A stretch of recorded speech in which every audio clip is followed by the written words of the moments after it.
So, ladies and gentlemen, on today's Sports File, we're going to take a quick look at probably one of the best overtime periods in Montreal Canadiens history.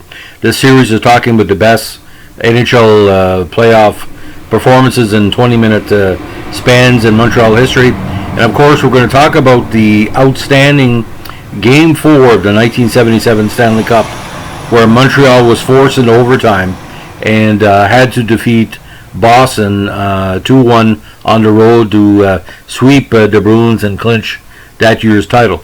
Now, many years after the contest, I think it was 15 years, I got a chance to meet Jacques Lemaire at a Canada-Russia tournament in Campbellton, New Brunswick, and we talked about a lot of things.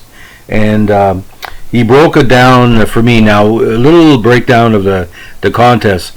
Montreal was dominant in the first three games of the series to lead 3-0 going into Game 4.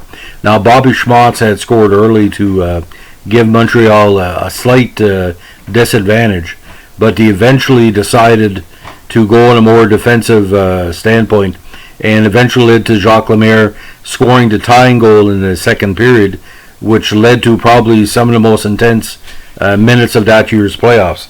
Now, Jacques Lemaire's breakdown of the contest is quite interesting, because we talked about the 1971 second period against Chicago in that year that allowed them to win the cup. But Lemaire said Boston's big problem in this contest, they were backing up too much. And if you look at the winning goal, Montreal was forechecking in the Boston zone against who was Bobby Orr's once playing partner, Al Sims. Now, Sims had a basic problem. He would sometimes kick the puck to move the puck along, and for some reason he had a mental lapse. He made a major mistake, kicked the puck. Lemaire was fed in front of the net and scored one of the biggest overtime goals in Stanley Cup history, because obviously it clinched the cup for Montreal. Now, we got to understand what Jacques had broken down, and this is the first person recounting. He said they knew they were going to win the game, but they had to basically play Boston in their own game, like the strong defense in the neutral zone trap, strong defense in Boston zone.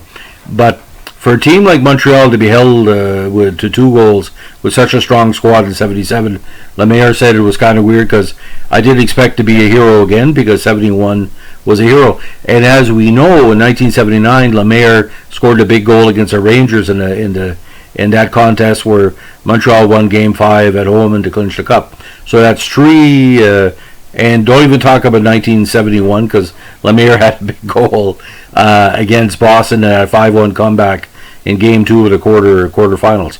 See, Jacques Lemaire would always be good to the media, and what he kind of explained that night, he said, when you're on a major level like that, he said it's a cerebral game. The team that thinks the most is going to win. And just like Gretzky and just like Mike Bossy and the Islanders, Montreal was smarter in that game. I don't think Serge Savard or Robinson Lapointe would have kicked the puck in their own zone. He would have turned and tried to get a whistle. And really, that's what cost him the game. Montreal outthought Boston in that contest. But it was so bizarre again. Jacques Lemaire, who basically was always part of a big game, did it again. And like I said, he is the ultimate money player in my mind for the Montreal Canadiens. So on this COVID Monday, we wish everybody great health. Give me a like, subscribe, or a comment. We'll appreciate it. Keep your